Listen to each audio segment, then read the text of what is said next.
তোমাদের দাদা ভাই ফুলকপি খেতে এত ভালোবাসে কি বলবো। বাজারে গেলেই দুই একটা ফুলকপি হাতে তার নিয়ে আসতেই হবে। তো ফুলকপি ভাজা, ফুলকপির তরকারি, ফুলকপি দিয়ে ডিমের ঝোল, এই শীতকালটা শুধু ফুলকপিই খেয়ে গেল। আর বলে যে এই শীতটা চলে গেলে আর ফুলকপি ভালো পাওয়া যাবে না, পোকা হয়ে যাবে। তো এখন যা পারো ফুলকপি খেয়ে নাও। কিন্তু আমার রোজ রোজ ফুলকপি ভালো লাগে না। তাই তোমাদের দাদাভাইকে কখনো ভাজা করে দিই, কখনো ডিমের ঝোল করে দিই, কখনো বেশ আলু দিয়ে তরকারি করে দিই। তো সকাল সকাল আজকে উঠে পড়েছি, উঠে সমস্ত কাজ করে নিয়েছি। এখন যেই রান্নাঘরে গেছি, গিয়ে দেখছি এই প্যানটা আর মাজা হয়নি। কারণ কালকে রাত্রে তোমাদের দাদাভাইকে একটু ডিমের অমলেট করে দিয়েছিলাম, সেই ধুতে ভুলে গেছি।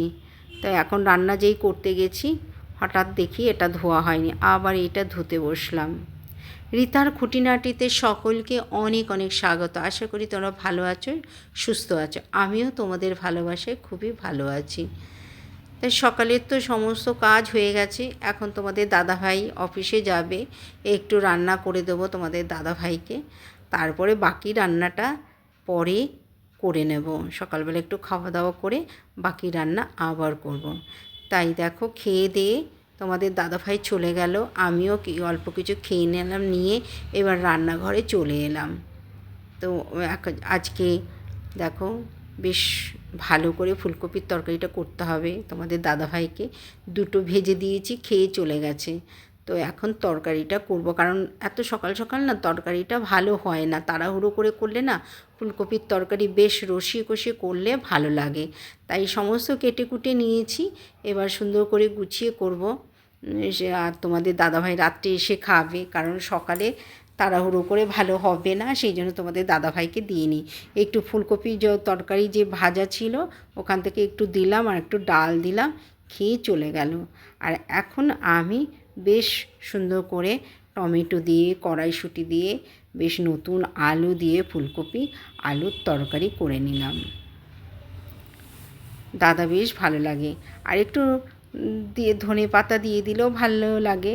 তো তোমাদের দাদাভাই ধনে পাতা থেকে একটু ঘিটা পছন্দ করে বেশি, তাই ধনে পাতা দিলে আর ঘি দিই না।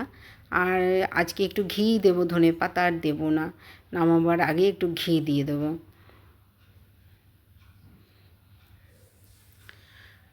সমস্ত রান্নাবান্না কমপ্লিট। এখন স্নান টান করে পুজো দিয়ে আমি খেতে বসবো। তো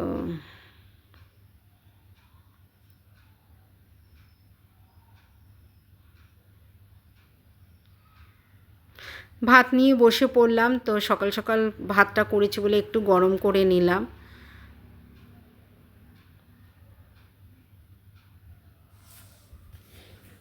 ব্লগটা তোমাদের ভালো লাগলে লাইক কমেন্ট শেয়ার করে দিও। আজকের মতো আসি, টাটা।